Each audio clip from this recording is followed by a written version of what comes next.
sa Davao del Norte. Sabay-sabay po nating saksihan ang inihanda nilang performance para sa ating lahat.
Ng ating nakakakuha ng ating atensyon ng every viewers, Jay. And of course, this is only a mini performance. Just to be clear, this is not the final performance. This is just a mini performance. Mamayang alas 3 ng hapon, Jay, sisimulan ang grand showdown from the Davao City School-based category and the open category. Ito sila ay mula pa sa iba't ibang bahagi ng Mindanao. Kaya naman siya nakaka-proud, no, na itong festival na ito hindi lang para sa mga Davaoenyo, kundi para na din sa buong Pilipinas. Dahil nga itong Kadayawan Festival ay King of Festivals in the Philippines. At ito lang ang festival, pinakamalaking festival sa Pilipinas na hindi religious. Yes, nakapag-perform na nga yung 8 entries natin kanina sa Davao City School-based category ng Indak-Indak sa Kadayawan. And a while ago, nasaksihan na natin ang mula pa sa, as you've mentioned, no, mula pa nga sa iba't ibang bahagi ng Mindanao na talaga namang nag-perform at nagbigay aliw sa ating mga kababayan at sa ating mga bisita na nandito ngayon. And speaking of bisita, yes, ang dami na naghihiyawan, Jay. Ano ba ito nakikita ko? Mga artista ba to? Sakay sila ng float, Jay. Sakay sila ng float. Akala ko sa atin makukulay. sila naghihilawan. Hindi. There's a floats, a very colorful floats. May mga makukulay na mga bulaklak na of course, and the durian, no, na of course, pag Davao City, talagang durian yung maiisip mo. Yes, Davao Life is here. Yan talaga ang tema. Tagline Yes, natin. tagline na ipinagmamalaki ng Yes, lungsod ng pagkabababo pa Davao. lang, yes. Ay ang mga contingents, mga entries ng ating pamulak sa Kadayawan na tinatawag natin, or ito yung Floral Float Parade na isa sa mga highlight ng ating selebrasyon sa Kadayawan Festival 2025. And if I'm not wrong, ang nandito ngayon, nakikita niyo sa inyong screens, ay actually mga housemate ito ng isang housemate, reality show. yes. Oo. Na nandito at nakikisaya. Yes, sa mga ating young artists na... yan po ang ating mga Alright. bisita, ilan sa ating mga Magagandang mga artista, very youthful yung looking nila, Jay, dito ngayon. At sakay sila ng float na Philippine Eagle. yes, Philippine oo. Eagle. Ayan, of course, etong dalawang to napakasikat dito Yes, sa Davao sikat. City dahil nga sa kanilang Madami silang supporters. Yes. Madami silang supporters dito. Kahit saan naman ata yung nila, season ng reality show nila is very famous all over the Philippines. And of course, hindi rin nila inalintana yung init ng panahon at makikita natin na enjoy ito nga ang ating mga bisita galing pa sa Maynila na nandito ngayon nakasakay sa ating mga float at nakikisaya sa ating floral float parade sa nagpapatuloy nga Kadayawan Festival 2025 na again, napapanood po live na live sa ating YouTube at Facebook page. Na which by the way, partner, nasa 21,800 strong viewers na po tayo sa ating YouTube at Facebook page. Yes, Jay, nakikita naman natin ngayon sa ating screen, no, itong float. Papasok na naman ito dito sa Kadayawan Square sa San Pedro. Wow, ano ba yun? May mga, ano ba to? May mga culture, may mga nakasuot, no, ng Indigenous. sa abundang ani ng ating mga fruits dito sa Davao City. Hindi lang yan durian, Jay, no? Philippine Eagle, yan po ang isa talaga sa nakatatak na at ipinagmamalaki ng mga contingents ng ating floral float parade. And speaking of parade, partner, hindi lang yung mga floats ang nandito at hindi lang yung mga contingents ng indak-indak. Dahil Yes. And also marching bands na nagbibigay din ng festive feeling sa Kadayawan Festival. Kasi naman, di ba, yung kanilang mga drums na dala-dala ay rinig sa buong San Pedro Square, Jay. At saka yung hiyawan ng mga tao, of course, dahil sa mga artista na nakikita nila. Of course, this is something to be proud of kasi dinayo talaga ito ng mga artista mula pa sa Maynila. yes, talagang napapalingon ako, partner. Napapalingon ako. Sorry ha, hindi mo na, doon muna ako yung attention ko. Wow, they were very beautiful. Ang Doon muna. ganda, ang ganda-ganda nila, Jay. Yes, yung ating mga bisita na nakasakay sa float ng isang pharmaceutical company na kalahok sa ating pamulak sa Kadayawan. Is this part, Jay, of the competing category? Yes, actually, isa ito sa ating mga entries for the Dako category, yung malalaking mga floats. Oh, that explains why madaming sakay itong floats na ito because it's from the category na competing din sila, no? Isa din sila sa magko-compete ngayon sa float parade. Wow! Yes, marami din talagang nagsusubaybay sa atin, hindi lang sa mga kaganapan dito sa San Pedro Square, kundi pati na rin sa mga updates natin online. Dahil nga napapanood tayo ngayon sa ating official YouTube and Facebook page. Shout out nga pala kay Inday Loyloy, kay Sai Lumbayon Nasu, Jay, no? Renz Labrado, and Shane Ruado. Ayan, maraming salamat at happy Kadayawan sa inyong lahat. Yes, Jay, alas 3 pa sa hapon mamaya, 3 p.m. pa mamaya sisimulan ang Indak sa Kadayawan Grand Showdown Square upang of course ma-witness nila yung Grand Showdown maya-maya. Again, masasaksihan po mamayang hapon ang Grand Showdown ng ating mga contingents both sa ating Davao City School-based category at sa open category sa Yes. Indak-Indak sa Kadayawan. Yes, but before that, Jay, they will have a mini performance also sa isang township dito sa Davao City, sa Maymatina Township. May mini performance din sila doon. So lahat kayo nakatutok live. Kung gusto nyo din pong sulyapan, gusto nyo pong makita yung performance nila sa township doon sa Matina, Davao City, pwede po kayong pumunta doon. Sa partner, no, sa mga nagtataka kung ano ba yung talagang layunin nitong pagsasagawa ng ating floral float parade. Well, sa mga nakatutok sa atin ngayon, first time na nakisaya sa Kadayawan Festival, isa sa mga mahalagang okasyon o aktibidad itong floral float parade kung saan ibinibida ng syudad sa Davao o ng lungsod ng Davao ang masaganang ani sa ating mga kababayan at mga bisita, masaganang ani ng ating mga cultural communities, ng ating mga magsasaka, mangingisda na talagang nakatulong sa pagpapalago at pagpapaunlad ng ating Davao City at upang in culture and abundance, but the overall creative concept is into the ascent of abundance. So we really want to emphasize how fruitful, how colorful, and also how united we are as Davaoenos. And as you can see, the patterns that we use are from the 11 ethno-linguistic tribes. All those patterns are approved by the deputy mayors. All those patterns came from deep research.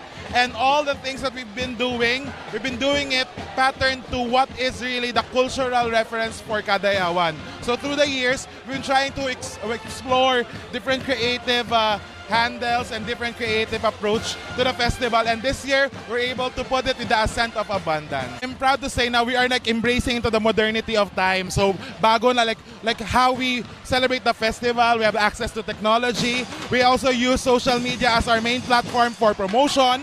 And aside from that, mas ano na siya parang we are like informing people na this is Kadayawan through social media. So malaki yung pinagbago and we're very happy to see because this year mas maraming mga tao ang nandito. Actually, upon checking, we have like almost times 2 of the people from last year based sa mga visits ngayon.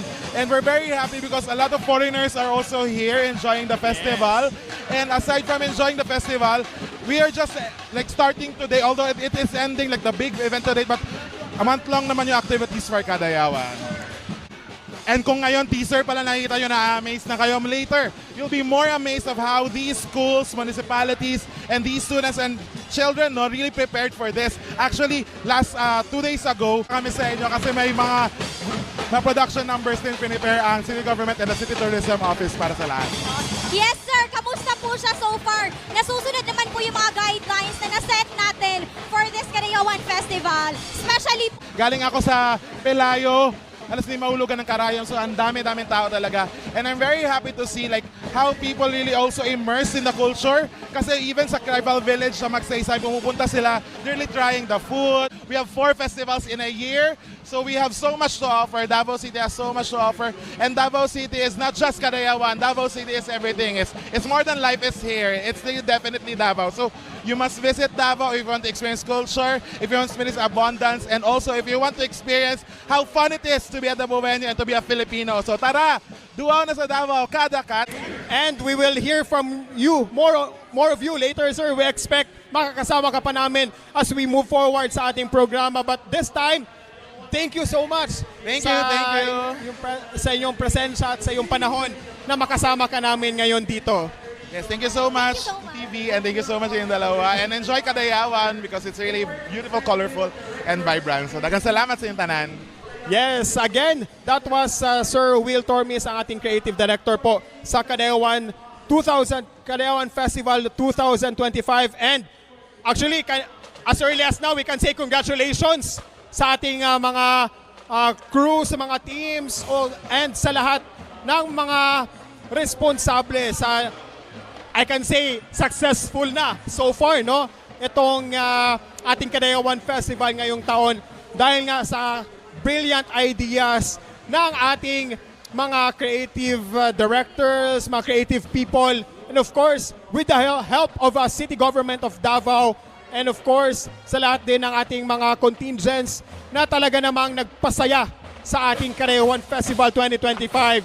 Partner, as mentioned, mamayang hapon pa yung grand showdown. Of course, ang isa naman sa ating mechanics, of course, Jay, the mechanics for the indak-indak sa Kadayawan hindi dapat below 100 members, pero hindi din siya, of course, mababa ng 90 miyembro. Kasama na dyan yung mga musicians.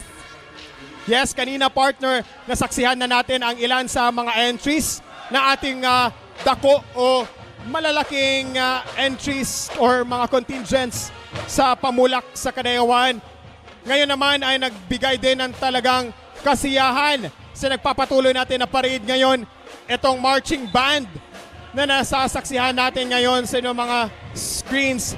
Galing regular na participant din talaga sa ating Kadayawan Festival. Itong marching band na ito mula sa DMMA. Yes, Jay, Siyempre, ang suot din ng ating mga marching band ay napaka-vibrant din. Very vibrant ang colors. Makikita mo talaga, mafe-feel mo talaga yung festivities ngayon sa Davao City. Ayan, mas makikita natin, todo smile at hataw pa rin kahit na ang init na ng panahon. Ngayon dito ay mainit pa rin talaga ang pagtanggap at ang pagsuporta ng ilan sa ating mga kababayan at mga residente ng lungsod na nandito ngayon at nakikisaya sa ating nagpapatuloy na parada sa Kadayawan Festival 2025. And as mentioned, partner, maliban nga dito sa mga marching band ay nakapag-perform na kanina yung ilan sa ating mga entries for the open category sa ating Indak-Indak sa Kadayawan 2025. Nakapag-perform na kanina ang Katribo Mindanao Ensemble gikan or mula sa Kapalong Davao del Norte. Nakapag-perform na rin ang Samot Sari Dance Company sa Santa Cruz Davao del Sur at ang Sindak Anib Performing Ensemble mula sa Bislig, Surigao del Sur at ang Tinupdan Cultural Performing Arts of Davao City sa Bukana, Davao City. Yes, Jasons, this is a month-long celebration of Kadayawan Festival. Hindi lang Indak-Indak at saka float parade ang meron ng Davao City. Ang may offer, no? Ang Davao City for the Ngayon ay ang malaking tent na inilaan talaga ng ating City Government of Davao. Of course, to cater more visitors, more spectators na talagang dumayo dito sa downtown area ng lungsod para makisaya sa ating Kadayawan Festival 2025. And kaya naman, saksihan natin ngayon ang kanilang performance.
Naka-focus yung kanilang kwento sa isang busaw. Tinatawag nilang busaw o demon.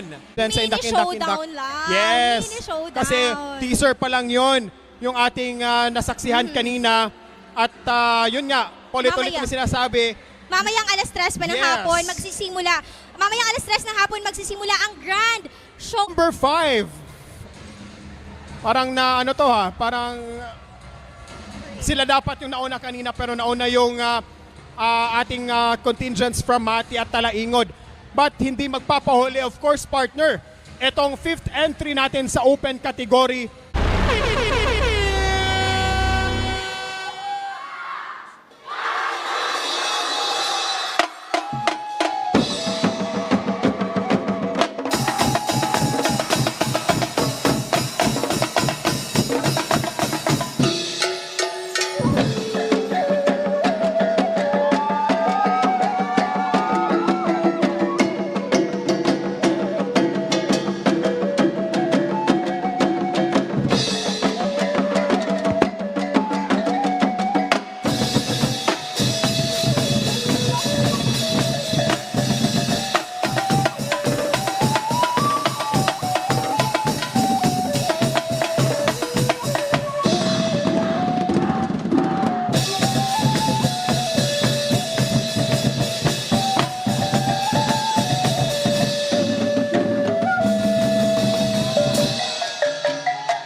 sikat ka!